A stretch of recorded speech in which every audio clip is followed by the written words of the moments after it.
Timbul pertanyaan dalam hati saya, penyakit apa yang bisa disembuhkan oleh sholat tahajud ini? Ternyata sholat tahajud ini sudah dilakukan banyak penelitian oleh peneliti-peneliti sebelum saya ini. Penelitian ini dilakukan oleh seorang profesor, namanya Prof. Soleh. Dia meneliti tentang terapi sholat tahajud. Pada dasarnya penelitian ini basicnya dia itu adalah sebagai seorang pasien penderita penyakit berat yang tidak bisa sembuh-sembuh oleh obat apapun. Akhirnya dia melakukan terapi sholat tahajud yang dia lakukan secara berkala selama kurang lebih sekitar 3 bulan. Apa yang dia nilai pada terapi sholat tahajud? Dia melihat itu adalah zat yang diambil di dalam darah. Jadi setiap pasien melakukan sholat tahajud secara berkala diambil darahnya. Gitu ya. Yang dilihat itu adalah kadar kortisolnya. Ternyata dari hasil penelitian beliau, ternyata orang yang rajin sholat tahajud, kadar kortisolnya menjadi rendah.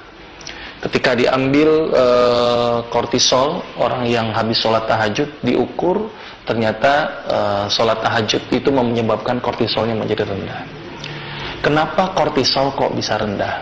Sebelumnya saya akan menceritakan dulu ada sebuah siklus di dalam tubuh yang kita sebut dengan siklus sirkadian. Siklus sirkadian ini adalah sebuah siklus yang secara normal dia akan keluar pada waktunya dan berhenti pada waktunya. Salah satu siklus yang akan saya terangkan di sini adalah siklus sirkadian ACTH. Apa itu ACTH? Adrenocorticotropic hormone.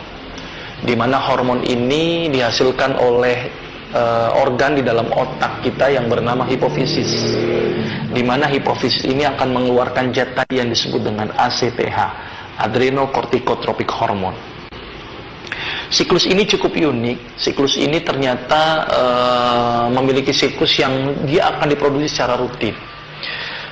Dari siklus ini kita gambarkan adalah sebuah perjalanan yang menurut saya ini terbentuk karena memang aktivitas sehari-hari yang rutin. Jadi siklus ACTH ini dia diproduksi paling tinggi itu jam 12 malam. Dia diproduksi paling tinggi dan menurun secara menaik secara signifikan sampai jam 6 pagi. Jadi dari jam 12 malam dalam posisi terendah, naik tertinggi sampai jam 6 pagi, itu posisinya paling tertinggi. Secara teoritis ACTH ini bermanfaat, tetapi bila berlebihan untuk kasus-kasus tertentu, dia malah bisa menyebabkan timbulnya penyakit. Nah, ternyata banyak sekali kejadian-kejadian yang melibatkan hormon ACTH. Kenapa hormon ACTH ini cukup penting? Karena dari ACTH akan melibatkan banyak sekali hormon. Salah satunya ACTH itu nanti akan merangsang ginjal. Itu langsung di sebuah ginjal akan memproduksi hormon yang namanya kortisol. Nah, ternyata kortisol ini yang bisa dicek oleh Prof. Soleh tadi. Ternyata kortisol ini fungsinya cukup banyak. Nah, dari sini saya melihat ada sebuah peristiwa yang sangat luar biasa dengan tahajud. Kita tahu bahwa tahajud ini dilakukan menurut beberapa hadis itu dilakukan adalah sepertiga malam terakhir. Sepertiga malam terakhir kalau kita hitung secara teoritis malam gitu, jam malam itu kira-kira sekitar antara jam 2 sampai jam 5 itu sepertiga terakhir. Kita akan lihat dari jam 2. ACTH tadi diproduksi jam 12 malam, kemudian meningkat sampai jam 6 pagi. Ketika jam 6 pagi meningkat, maka ACTH keluar dalam jumlah yang banyak. Ketika banyak, maka ACTH akan merangsang kortisol, akan merangsang epinefrin, akan merangsang hormon seksual. Ketika itu berlebihan, ada manfaat tapi juga ada efek yang dirugikan. Salah satu yang paling ditakutkan dari ACTH yang berlebih adalah terangsangnya produksi epinefrin. Ternyata ACTH akan merangsang hormon yang namanya epinefrin. Hormon inilah yang akan menyebabkan pembuluh darah menjadi ciut. Hormon inilah yang akan menyebabkan tensi menjadi naik. Maka itu tidak heran banyak sekali orang yang terkena serangan stroke atau jantung mendadak atau darah tinggi yang mendadak itu sering terjadi di pagi hari. Karena kenapa? Karena ACTH ketika pagi hari meningkat, maka epinefrin juga meningkat. Ketika epinefrin meningkat, apa yang terjadi? Pembuluh darah akan menciut. Ketika pembuluh darah akan menciut, dia akan menjadi pecah. Maka itu tidak heran orang yang rajin sholat tahajud, itu mampu tereduksi ACTH-nya. mampu tereduksi epinefrinnya, sehingga bisa tercegah dari pecahnya pembuluh darah, sehingga bisa tercegah dari timbulnya stroke. Maka itu orang yang rajin sholat tahajud, epinefrinnya akan tereduksi. Itu baru satu sisi. Kita akan lihat dari sisi lain adalah efek kortisolnya. Ternyata ACTH meningkat, kortisol meningkat, epinefrin meningkat. Tadi epinefrin sudah saya bahas masalah tentang hipertensinya. Saya akan bahas masalah kortisolnya. Ternyata kortisol, salah satu fungsi kortisol itu adalah yang pertama adalah meningkatkan kadar gula darah dengan cara merangsang metabolisme karbohidrat. Ketika ACTH meningkat, maka kortisol juga akan meningkat. Ketika kortisol meningkat, maka gula sangat meningkat. Maka itu sholat tahajud sangat dianjurkan bagi penderita penyakit diabetes. Karena kenapa? Karena ketika sholat tahajud, ACTH menurun, kortisol menurun, maka gula akan menurun. Maka itu orang yang rajin sholat tahajud, itu sangat bagus bagi penderita diabetes. Karena dia mampu menurunkan kadar gula darah. Itu fungsi kortisol yang pertama. Fungsi kortisol yang kedua, ternyata kortisol ini erat kaitannya dengan efek merangsang efek gembira berlebihan yang disebut dengan euforia. Ya, euforia atau kadang-kadang depresi yang terlalu berlebihan. Dan atau orang-orang yang gampang tersinggung. Maka itu orang yang jarang sholat tahajud biasanya salah satu ciri yang paling mudah kita kelihatan adalah gampang sekali tersinggung. Gitu ya. Ternyata kortisol berlebihan, ACTH berlebihan, euforia berlebihan, depresi berlebihan. Maka itu kenapa orang yang rajin sholat tahajud itu dapat mendatangkan ketenangan. Karena ternyata orang yang rajin sholat tahajud, EEG-nya kalau dilihat pemeriksaan elektroensefalografinya, dia lebih stabil. Ketika lebih stabil, otomatis depresi juga tertangani, euforia bisa dicegah, gitu ya, dan tidak mudah tersinggung. Maka itu orang yang rajin sholat tahajud biasanya dia lebih legowo, lebih lebih bersahaja, tidak gampang tersinggung, tidak mudah marah, karena EEG-nya lebih stabil. Itu salah satu efek dari kortisol yang dikendalikan. Kemudian efek yang kedua, ternyata fungsi kortisol adalah menghambat pengeluaran urin. Maka itu kenapa kalau kita tidur malam hari tidak gampang untuk kencing, gitu ya. Kecuali pada penderita diabetes yang mudah sekali kencing, karena mampu ditahan dengan adanya kortisol. Dengan kita rajin sholat tahajud, maka kortisolnya itu direndahkan. Otomatis efek penghambatan urin juga semakin direndahkan. Maka itu kenapa pada orang-orang yang bengkak, penyakit gagal ginjal, saya rekomendasikan untuk sholat tahajud. Karena kenapa? Karena mampu mereduksi kortisol.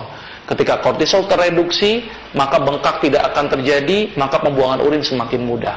Maka itu sholat tahajud sangat bagus untuk mencegah bengkak pada kaki, gitu ya, bengkak pada jantung dan bengkak pada perut. Karena kenapa? Karena efek kortisol yang dihambat.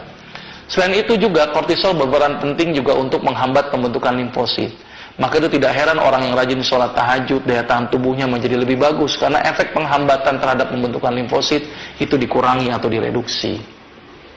Dan ternyata berdasarkan hadis bahwa kortisol itu dibutuhkan, tetapi kalau berlebihan itu akan menjadi masalah. Dan kortisol dibutuhkan dengan durasi yang tepat. Maka itu kenapa sholat tahajud yang terbaik dilakukan di sepertiga malam terakhir, kurang lebih sekitar jam 2. Karena jam 2 pada waktu itu kortisol sudah diproduksi tapi tidak nilai yang tinggi, sehingga otomatis mampu dihambat, mampu diberikan efek positifnya, tapi juga mampu dihambat efek negatifnya. Maka itu sholat tahajud dilakukan sekitar jam 2 malam. Terus timbul pertanyaan, bagaimana kalau kita bangun tengah malam gitu ya, tetapi kita tidak melakukan sholat tahajud, apakah sama efeknya dengan orang yang sholat tahajud? Ternyata orang yang bangun malam tanpa melakukan sholat tahajud itu ternyata tidak ada efeknya. Kenapa tidak ada efeknya? Ini yang jadi pertanyaan. Karena sering sekali timbul pertanyaan, bagaimana dok kalau saya nonton bola bangun tengah malam? Apakah sama dengan orang sholat tahajud? Saya akan jawab kepada orang yang tersebut, saya bilang begini, akan sama efeknya dengan sholat tahajud kalau nonton bolanya sambil sujud, saya bilang. Kenapa? Karena ternyata efek sujud ini yang bermanfaat. Ketika sujud, otomatis kita tahu bahwa ketika sujud, otak lebih rendah daripada jantung. Sehingga jantung akan memompa otak cukup dengan tekanan yang tinggi menuju otak. Karena ketika sujud, kepala lebih rendah, otak lebih rendah, jantung lebih tinggi. Sehingga akan terjadi hentakan ke otak. Maka itu orang yang akan berefek, orang yang akan berefek bangun tengah malam adalah orang yang rajin sholat tahajud. Jadi kalau kita bangun jam 2 malam untuk nonton bola tanpa ada melakukan aktivitas sholat, tidak ada efeknya. Gitu ya, karena efek yang diberikan itu ketika dia melakukan posisi sujud. Dan penelitian menunjukkan bahwa sholat tahajud yang dilakukan kurang lebih sekitar 11 rakaat selama 3 bulan berturut-turut, kadar kortisolnya menjadi turun. Karena kortisol turun, otomatis efek-efek kortisol juga akan dihambat. Oleh karena itu, sholat tahajud sangat direkomendasikan. Sholat tahajud sangat luar biasa. Maka itu tidak heran ada sebuah hadis yang mengatakan tadi seperti di awal saya katakan, bahwa sholat tahajud dapat menghindarkan penyakit. Ternyata banyak sekali yang dihindarkan. Penyakit darah tinggi, penyakit gula, penyakit gagal ginjal, gitu ya, terus penyakit daya tahan tubuh atau imunitas tubuh, terus kemudian penyakit gelisah, orang yang tidak tenang, orang yang stres, orang yang depresi, itu ternyata mampu disembuhkan dengan menggunakan terapi sholat tahajud. Oleh karena itu sangat rugilah sekali kita sebagai seorang Islam tidak melakukan efek terapi sholat tahajud. Karena terapi sholat tahajud sangat luar biasa. Mudah-mudahan ini menjadi tambahan buat kita bahwa ternyata dengan menjalankan ibadah kita menjadi lebih sehat. Dengan hanya menjalankan sunnah-sunnah kita menjadi lebih sehat. Dan mudah-mudahan ini bisa dilaksanakan dalam kehidupan kita sehari-hari. Mudah-mudahan bermanfaat. Saya akhiri. Assalamualaikum warahmatullahi wabarakatuh.